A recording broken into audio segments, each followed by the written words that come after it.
I'm back with my case still in here, and he's still trying to bug me. I see you in the shot. So we are now in to the second last tab here. Since I did movie guides, I did the OVA guides. Now we're doing TV series movie guide. But in the latest addition to this list was the Naruto movie Guardians of the Crescent Moon Kingdom. Now, I've spent more time than I care to think about watching anime movies in my life this far. Put your tongue back in your mouth, stupid. I call him that. We all call him stupid, so don't be mean to me about it. But stick your tongue in your mouth and don't look like me. I've seen now, in my time, I've seen astoundingly spectacular and horrifically terrible anime movies. I'm now going to tell you the full benefit of these anime's experiences in the form of a list of mini reviews. You'll find it anime TV series movies organized like below to series and the release date. Unlike the main anime movie guide, the TV series movie guide, for the sake of completion, lists and reviews all of the movies released for each series instead of just listing the very best. It's highly suggested that you read the mini reviews synopsis for each anime movie before deciding whether or not to watch it, as not all TV series anime movies are created equal. As an added bonus, I will include notes about what episodes were airing in the respective anime series around the time that each movie came out, so you know which episodes you should watch before seeing them to avoid possible plot-related spoilers and or confusions. So the first anime series we'll talk about is One Piece. Sadly, I've never seen One Piece or read it, but the first chapter of the One Piece manga hit store shelves. The manga hit the store shelves around August 24, back in '97. In the Weekly Shonen Jump magazine? I think it was. It took less than 2 years for One Piece to become a full-fledged anime series, with the first episode airing on October 20th in 1999. I see you, Dusty. I'll pet you later. But One Piece has grown to be the most popular manga series of all time in Japan, with at least over 280 million volumes sold as of 2012, but there might be more. I don't remember. Are you going to be here all the time? Pruning on my nails?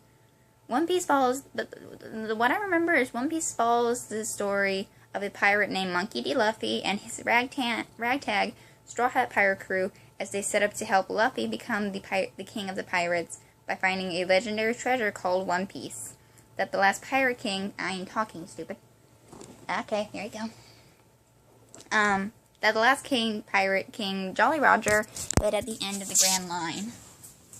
Hold on, I gotta get the door for my cat. There you go. Can I finish my review now?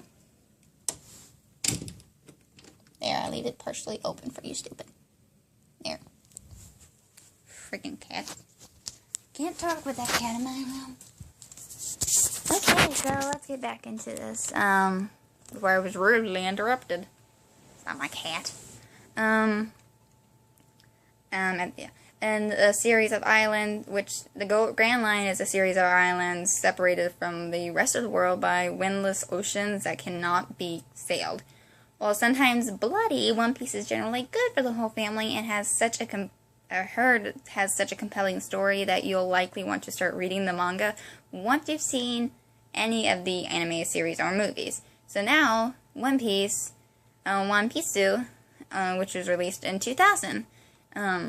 And the director is Atsushi Shimizu, and the last episode before this release was on episode 10. So the first One Piece feature film is a good one, but its animation hasn't aged very well over the last decade or so. But anyway, so the Straw Hat pirate crew for this movie consisted only of Luffy, Zoro, Usopp, and Nami. Hold on a sec, before I forget.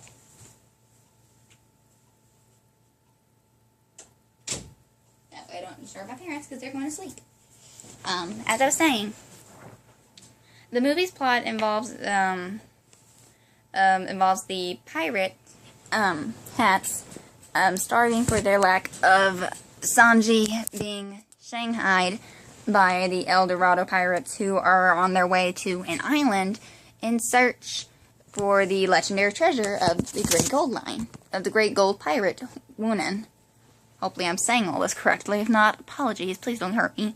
And then getting tangled up in the search. I'm reading, yes, because I haven't seen this at all. No offense, sorry. But getting tangled up in a search for the treasure. Now this is fairly light as far as One Piece movies go.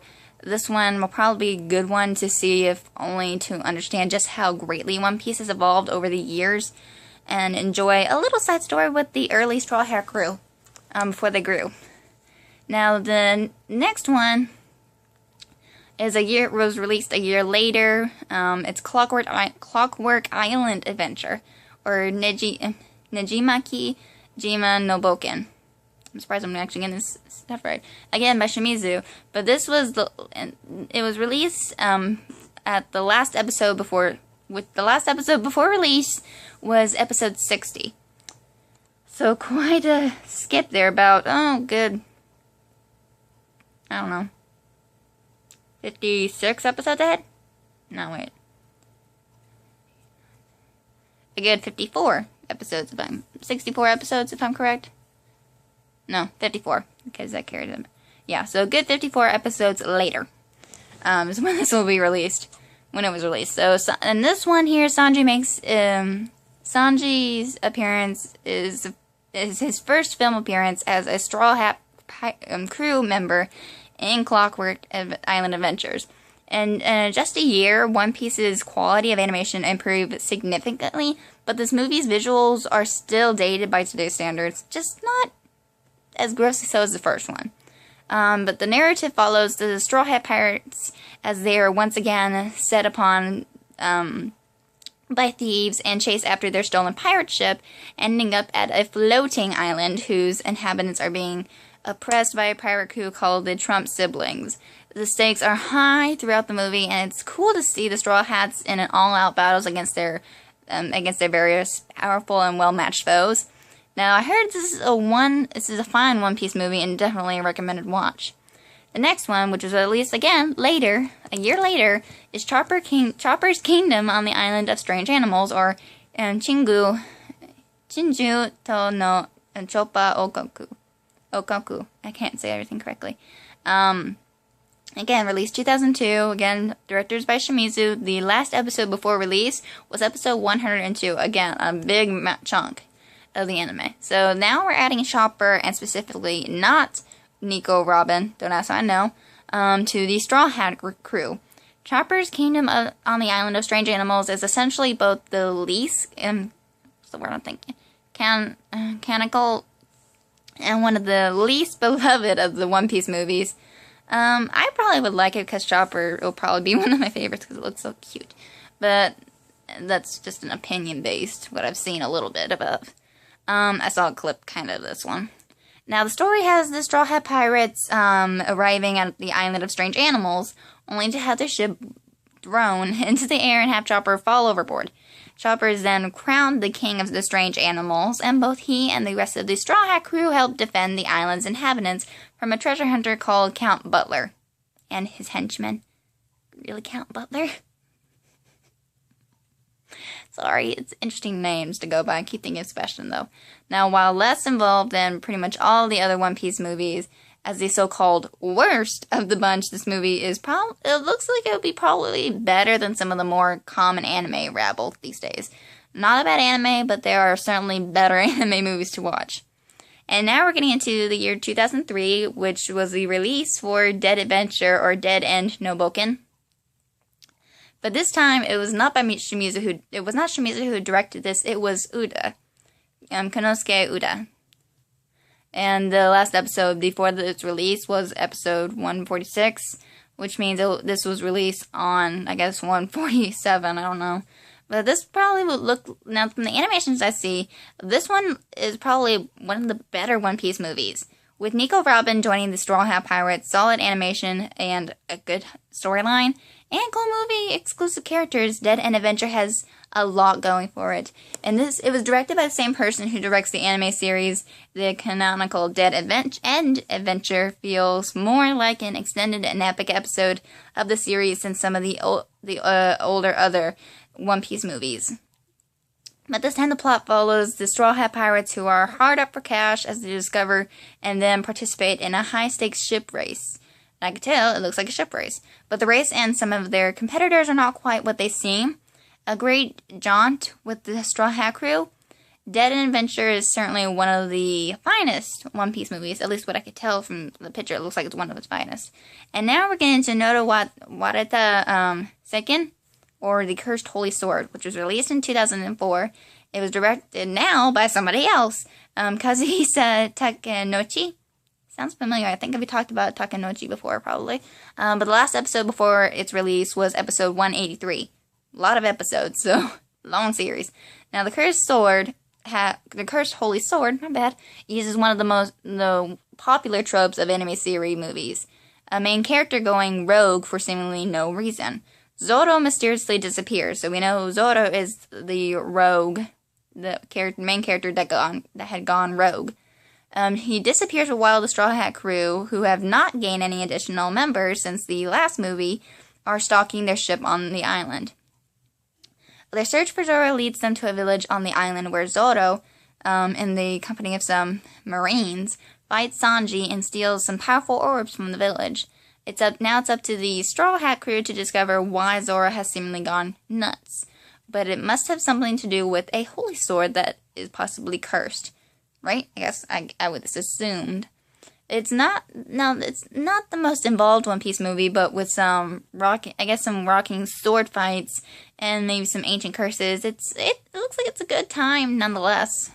And now we're getting into Baron Omatsuri and the Secret Island, or Amatsuri Danshaku to Himitsu no Shima.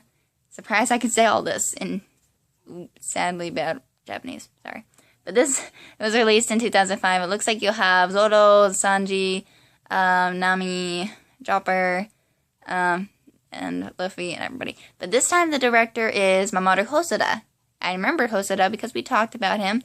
And now this is Mamoru Hosoda who directed The Girl Who Leapt Through Time. And this is by far, I've heard, the darkest and creepiest single piece of One Piece media. This is probably everybody's favorite One Piece movie up until Strong World came out in 2009. We'll talk about that one later. The movie has the Straw Hat crew find a message in a bottle advertising a resort called Omatsuri Island, where there are all manner of relaxing and fulfilling activities tailored especially for powerful Grand Line pirates, like this one. Figuring they could use a vacation, they travel to the island, not knowing that it harbors one of the greatest challenges they may ever face. It's a highly stylized and simplified animation in this movie is a huge departure from its counterpart in the anime series, and it adds greatly to the depiction of the tribulations that the Straw Hat crew faces on the secret island. The dark story and graphic violence make this an anime movie that's definitely not for kids, but it provides a very unique and extremely enjoyable ride for the rest of us. This movie is not to be missed, even if you're unfamiliar with One Piece. I might check it out, who knows. And now we're getting to Karakuri Jo no Mekaniko Kyohei, or The Giant Mechanical Soldier of Karakuri Castle, which was released in 2006. Again, we're going back into Uda, so the director is Konosuke Uda. And this one's the last episode before release.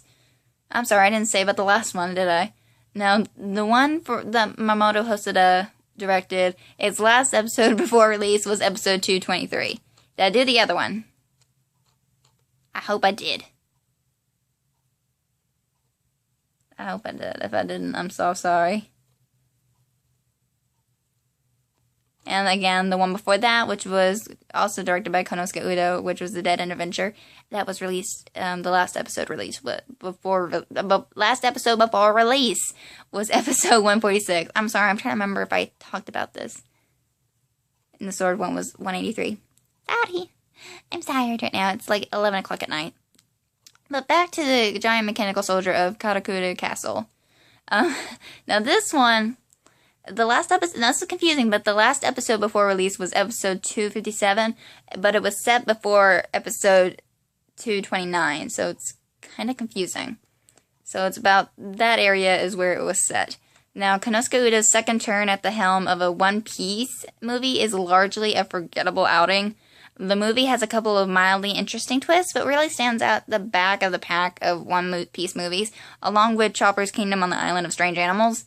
The plot follows the Straw Hat crew as they hear the legend of a priceless golden crown hidden on Mecca Island, which is covered with myriad mechanical marvels.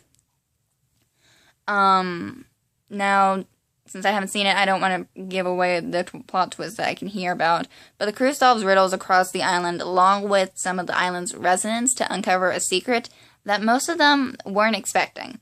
Not a completely terrible anime movie by most terms, this is just not one to hold one's breath over in anticipation of watching. It's also a good deal lighter in tone than its numerical predecessor, so no more worries for family viewing than with any other standard One Piece movie fare. And next is Episodo Obu Arabasuta Sabaku no Oji to Kazoku Tachi. Long title to say it.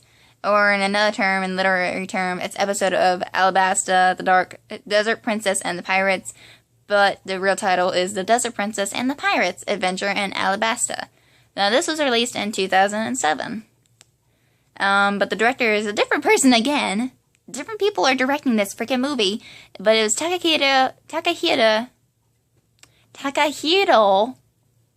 Imamura.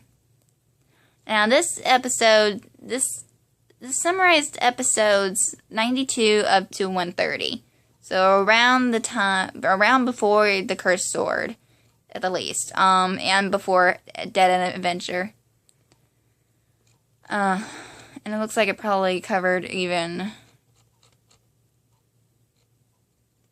around, it covered the episodes after Chopper's Kingdom on the Island of Strange Animals, but came before the Clockwork Island Adventure.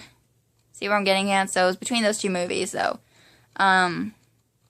But this movie serves solely as this movie serves solely as a summary of the events during the Alabasta arc of the One Piece anime with improved animation. In the Alabasta arc, the Straw Hat Pirates land on the desert island of Alabasta to find the Kingdom of Sand embroiled in a civil war due to the meddling of crocodile Shichibukai, or a powerful pirate working for the world government, and leader of the criminal organization Barkworks. I'm surprised I got that right. Barkworks. Luffy and the crew then try to help their new friend Vivi, who is the kingdom's princess, save the island from its turmoil. There's fairly minor details. The fairly minor details were either omitted or tweaked to make the story flow better in its condensed form, but nothing major enough to cause concern was changed. Unlike many anime series summary movies, though, Adventures in Alabasta's limited exposition makes this movie only truly enjoyable by people who are already acquainted with the One Piece series. With events occurring thick and fast, much of the movie's value is lost on people who know nothing or very little about the series' characters.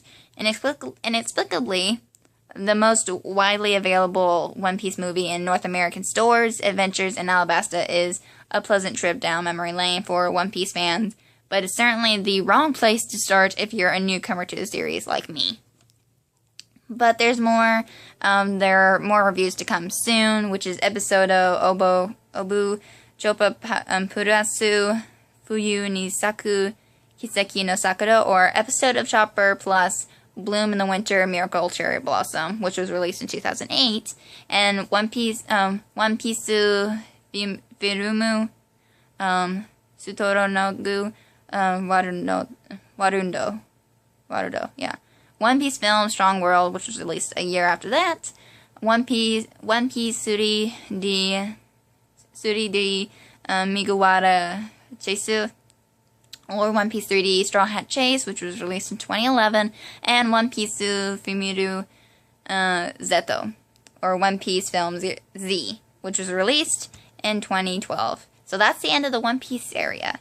Now we're getting into Bleach. We all know Bleach. I've seen a few episodes. I haven't gotten into it, though. I'm not a big Bleach fan. Sorry! I have seen, I think, maybe the last episode, which was with Orihime and, crap, what was your name? Starts with the O, but I can't say it. Sorry. Okay, but now the first volume of Bleach, of the Bleach manga, was created by Tite Kubo. I'm sorry, I keep getting my B's and D's mixed up here.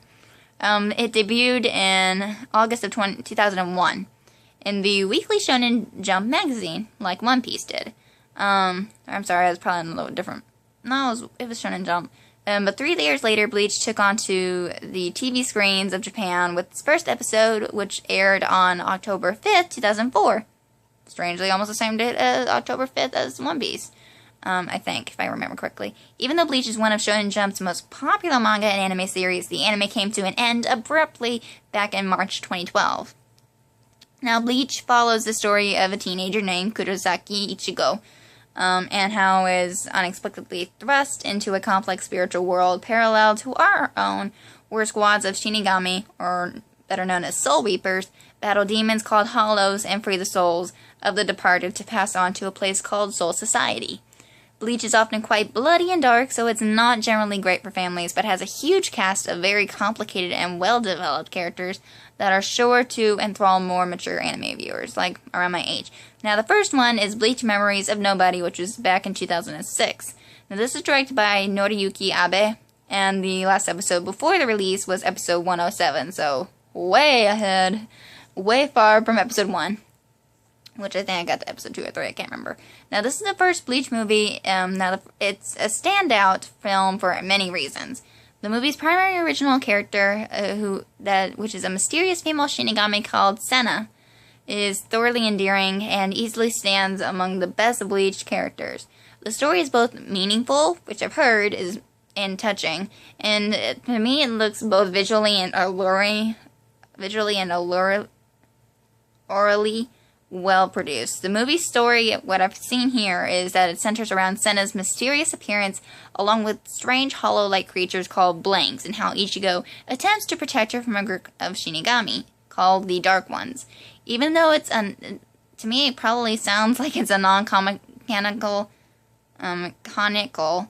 anime movie, so you know from the get-go that nothing too serious probably happens.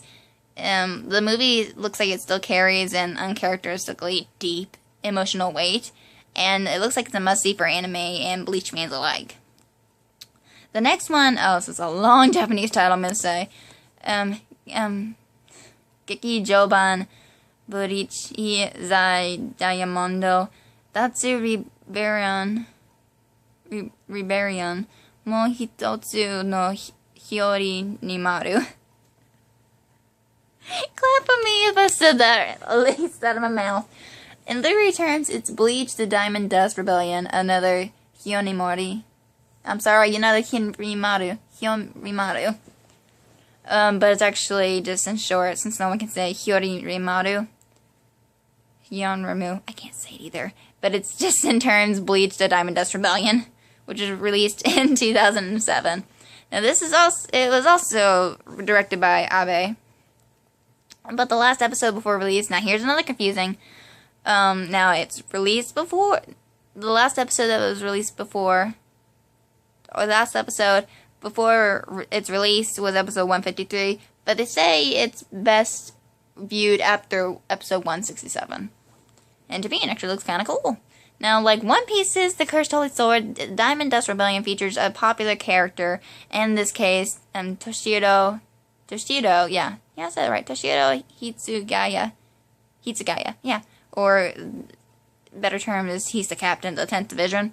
He suddenly is going rogue when a very powerful artifact called the King's Seal is stolen under his watch. To avoid the spoilers, I won't discuss the plot any further other than to say that it involves some interesting details of Hitsugaya's past. As in Memories of Nobody, a few interesting elements are added to the Bleach mythos through this movie.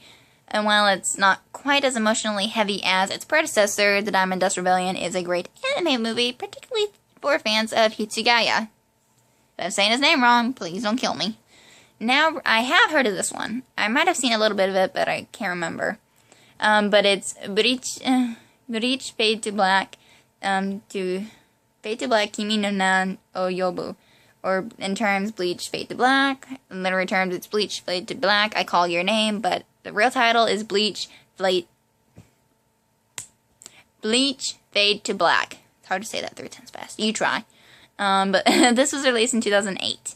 Now, again, the same director, so thank God it's not changing like freaking One Piece was. But again, it's by Abe. The last episode before its release was episode 198. This is another great Bleach movie. Now, in Fade to Black, 2 mysterious people with an all-on scythe erase everyone in Soul Society's memories of Rukia's existence, and by extension, their memories of Ichigo. Ichigo and Kon soon snap back to normal and set out to try to figure out why Rukia was spirited away. Hey, spirited away? Forget it. Fade to Black is filled with fan service, insofar as you get to see Ichigo once again battle many of the captains and vice captains of the Gotei 13. And it's generally all the more awesome for it. You get to learn even more about Rukia's past and have a nice, showy narrative to enjoy in the meantime. An enjoyable ride throughout. Just make sure you know a thing or two about Bleach before watching this.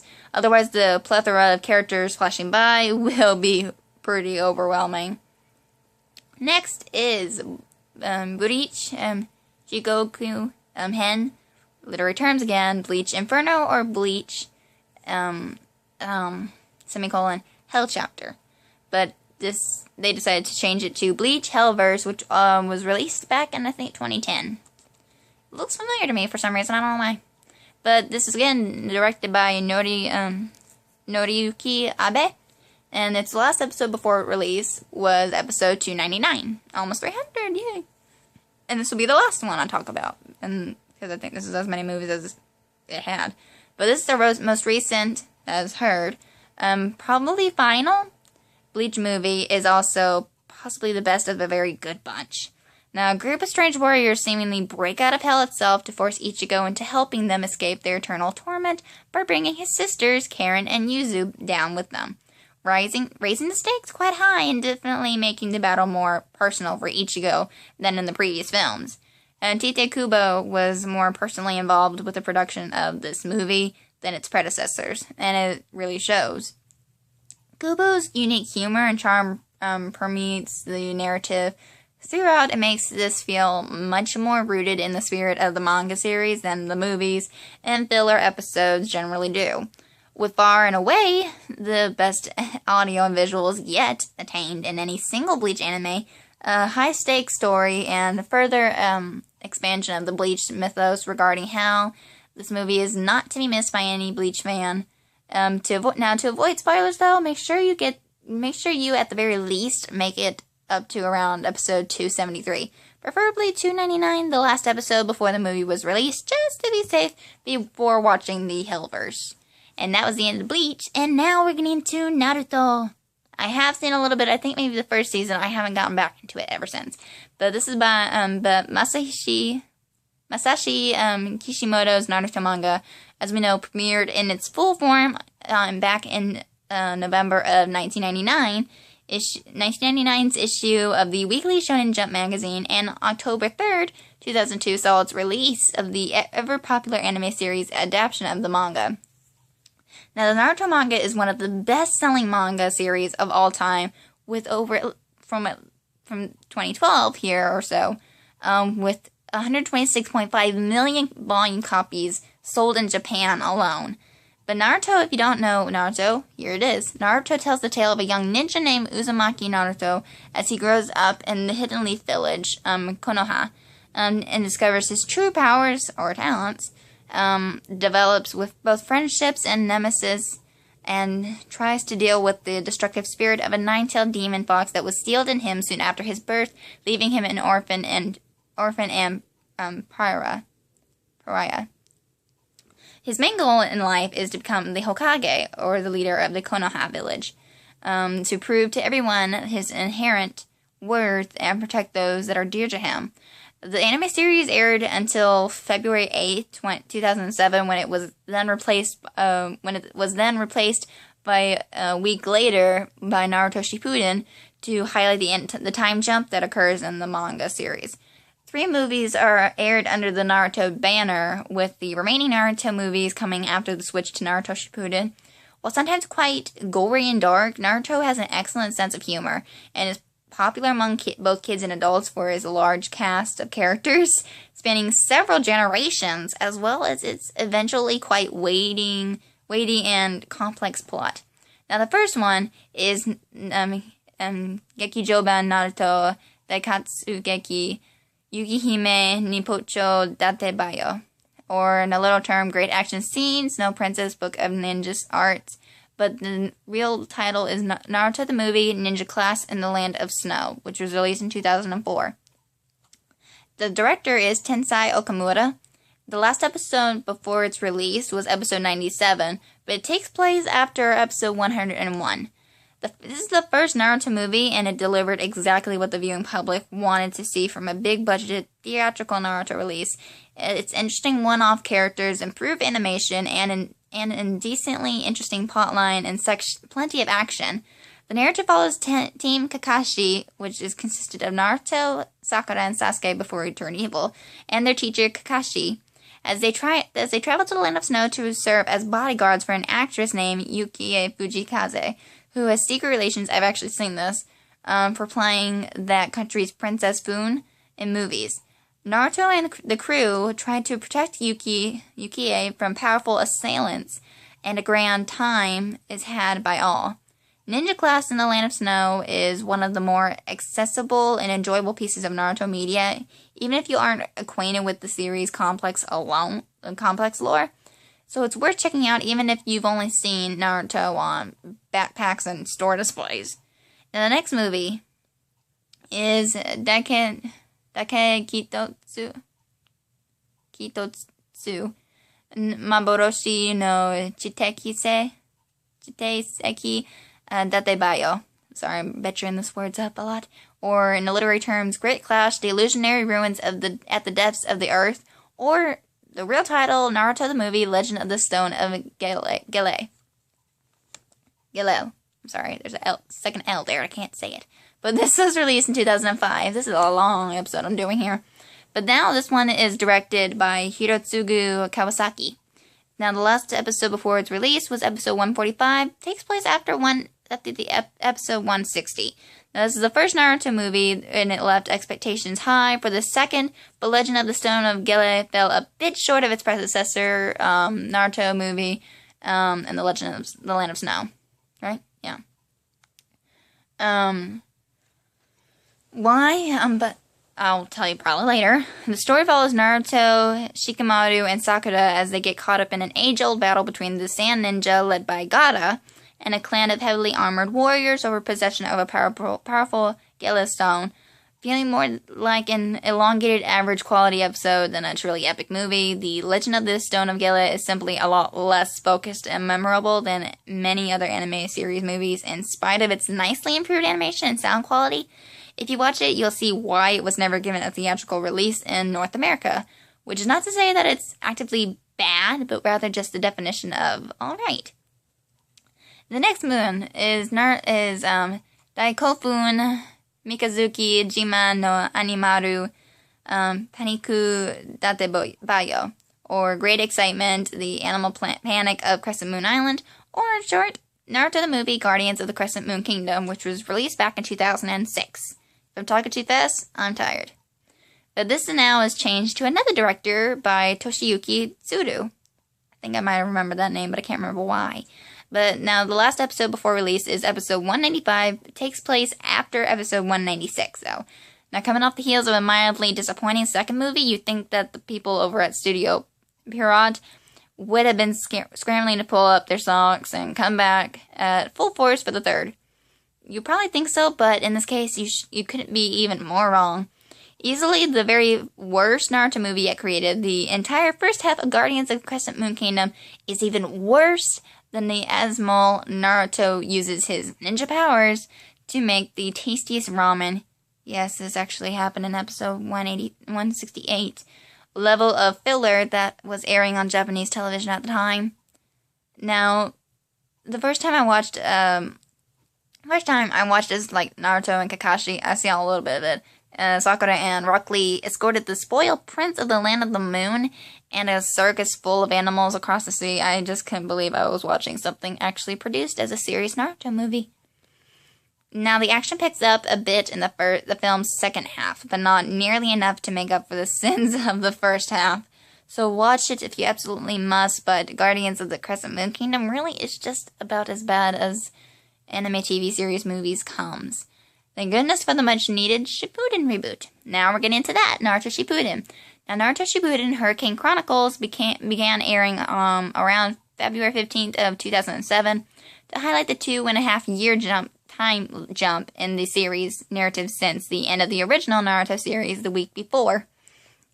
It's worthwhile to note that One Piece experienced a similar time jump with no effect to the anime series' official name, so the utility of such a movie is debatable. Naruto Shippuden sees Uzumaki Naruto return to Konoha after training with a legendary ninja named Jiraiya to regroup with his similarly matured and strengthened allies to continue their quest in trying to retrieve their erstwhile comrade Uchiha Sasuke from his allegiance with an evil ninja named Orochimaru. Now, we all know what happens way later with Jiraiya and Sasuke. And Kakashi. I'm sorry, I'm spoiling this all for you. I'm sorry. But a lot of people are missing them. Additionally, a shadowy group of elite renegade ninjas called Akatsuki, this is what happened with Jiraiya here, have been capturing Jinchuriki. And we'll get more into, sorry, I'm just cutting in, but we'll get more into Naruto's backstory. Now, Jinchuriki, people with the tailed demon beast sealed within them, like Naruto, to harvest them, and they're coming after Naruto next. Generally, even darker than its direct predecessor, Naruto Shippuden manages to raise the stakes on most fronts, keeping the story engaging, while allowing viewers to, what's the word I'm using in my mind? I had a word I was thinking of, but it allows the viewers to enjoy seeing powered-up versions of the characters that were introduced in the original Naruto series. Now, sadly, the movies of the Shippuden series were not reviewed yet. They will be soon. I just don't know when. I don't know if this thing is updated or not, but the ones that are coming soon are mainly all these movies. Like Case Closed, I think. Just one we'll be able to talk about, though. And then that'll be all. I think they're supposed to do Pokemon, but they didn't do that one yet. But, the movies we're talking about here are Gekijoben Naruto Shippuden, or Naruto Shippuden the movie, which was released in 2007, Gekijoben Naruto Shippuden Kizuna, or Naruto Shippuden the movie Bonds, which was all released a year later, around like 2008. Gekijoben Naruto Shippuden Hino Ishi Otsugu Mono, Naruto Shippuden the movie The Will of Fire, which was released in 2009. Naruto Shippuden the movie The Lost Tower, 2010, or Gekijoben Naruto Shippuden Zarotsu Tawa. And then Gekijoben Naruto Burado Prison, or Naruto the movie Blood Prison, 2011. Road to Ninja Naruto the movie, 2012, and lastly, the last Naruto the movie, which was released last year. Next, we're going into one of my favorites, Detective Conan, or better known as Case Closed. They're actually the same, they're just said differently. Now, Detective Conan, as it will be referred to hereafter instead of the localized Case Closed, is one of the oldest ongoing anime series featured in this guide. Now, it was written by Gosho Aoyama. The Detective Conan manga first appeared in Shogakukan's Weekly Shonen Sunday on January 19, 1994, a year before I was born. The anime adaptation began airing on January 8th of 1996 and has since earned the title of the 16th longest-running anime series ever, with nearly 700 episodes having aired as of early 2013. I think now they're on their fourth or third season, one of those two. I think fourth, because I'm currently following someone posting the videos of the episodes on YouTube. Surprise, you'll find them on my channel, Now, if you don't know the series, though, the series plot follows a 17-year-old prodigy detective named Kudo Shinichi, who is forced, but instead of Kudo Shinichi, it's actually Jimmy Kudo, who is forcefully fed an experimental poison that ends up transforming his body into that of a child instead of killing him. Now, I'm just not going to say Shinichi, I'm going to say Jimmy. Jimmy then adopts the alias of Conan Edogawa to hide his identity from the black organization that tried to kill him while moving in with his pseudo-girlfriend. I'm not going to say Ron, I'm going to say Rachel, because I watched the English version. Sorry. And her incompetent private investigator Fado, Richard Moore. And is also enrolling as an elementary school in an elementary school to further complete his disguise. Now, with the help of the professor Hiroshi, Professor Agawa, that's right, Kagawa, one of the only people that know his true identity, and a group of children from the elementary school who call themselves the Junior Detective League, Conan goes about solving mysteries vicariously for Richard Moore, while trying to amass enough evidence to take down the black organization and find a cure for his diminutive condition. The mysteries featured in the manga series and movies are usually quite well written and can often leave the viewer guessing right up to the very end. While cases like murders and thefts are a common theme, the show tends to stay on the light side, making it usually just fine for family viewings without sacrificing the quality of the cases. Now, the only two that we can get in deep into is Meitentai Conan Tokei Jikake mo Matenro. Sorry, I'm stuttering again. Or Detective Conan, the Time Bomb Skyscraper. I actually watched this one all the way through, and this was released back in 1997, a few years after I was born. But the director is Kenji Kodama, and the last episode before release, I remember clearly, it was episode 54. Hey, I got it right. I didn't think I would. But even though it's fairly easy to figure out who done it in Detective Conan's theatrical debut, there's no denying that it's an exciting, high-stakes movie. While the peril in any anime TV series movie can usually be dismissed outright because of their non-canonical nature, if you want to actually enjoy the movies, it's best to just suspend your disbelief and enjoy the narrative for what it is. This is especially true for Detective Conan movies. Now, in the Time Bomb Skyscraper, Conan's friends and the public at large are systematically put in a very dangerous situation, as a mysterious bomber challenges him to find and disarm bombs placed around the city. Now, the charm in this movie lies in the cat and mouse battle of wits between Conan and the bomber, instead of purely guessing at the bomber's identity. The plot or gadget summary provided at the beginning of each detective movie makes this solid entry as good of a place as any to get acquainted with the series, and once you get familiar with it, it'll surely become one of your favorites. Like, I love it. And then finally, the second movie we can get into detail is Meitentai Conan Juyon Banmei no Tageto. I've also seen this one. And, I think maybe, wait, have I? I think it did. Or Detective Conan, the 14th Target, which was released in 1998, a year later after its first movie. Again, it's by Kodama, and I remember the last episode before its release was episode 97, because we talked about it before. Well, not really. I've seen it. I'm actually up to current date with the recent episode, which I think is in season 3, season 4 or season 3, episode 4. Or 3, if I'm correct. With the kidnapping of these two singers. Surprise! I want to see the new character girl, though. But again, considerably more... this is more complex than its predecessor. Now, the 14th Target is one of the more enjoyable Detective Conan movies. Now, the story involves a series of murders, or attempted murders, of people linked to Richard Moore. and therefore that's often close to Conan. Now, following their numeric relation to a suit from a deck of playing cards. If you don't have a good grasp of how Japanese characters are formed and watch this movie with subtitles, the connection between the characters and their corresponding playing cards will probably be confusing. If you think this would be unacceptable, then I would say recommend watching the Case Closed dub instead of these concoctions. But these are also English dub too.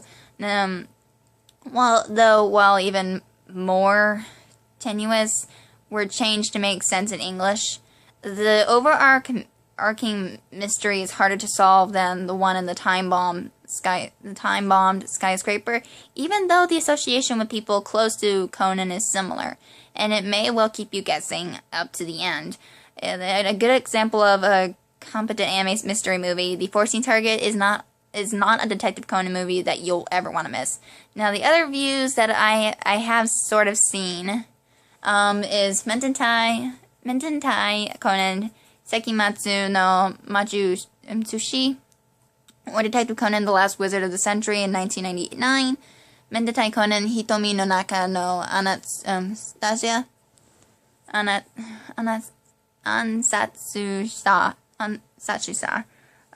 or Detective Conan Captured Our Eyes 2000. I've seen it.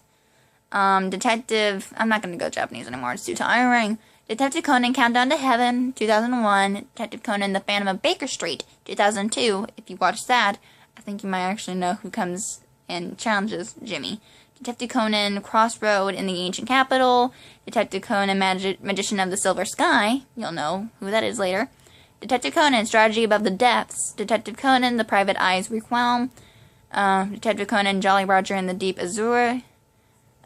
Detective Conan Full Score of Fear. Now, each of these movies are a year after each other, so weird. Detective Conan The Raven Chaser, Detective Conan The Lost Ship of the Sky, and finally, I'm sorry, I'm not done yet. Detective Conan Quarter of Silence, Detective Conan The 11th Striker, Detective Conan Private Eye in the Distant Sea. Now, the one I really want to see is Lupin the Third versus Detective Conan the movie.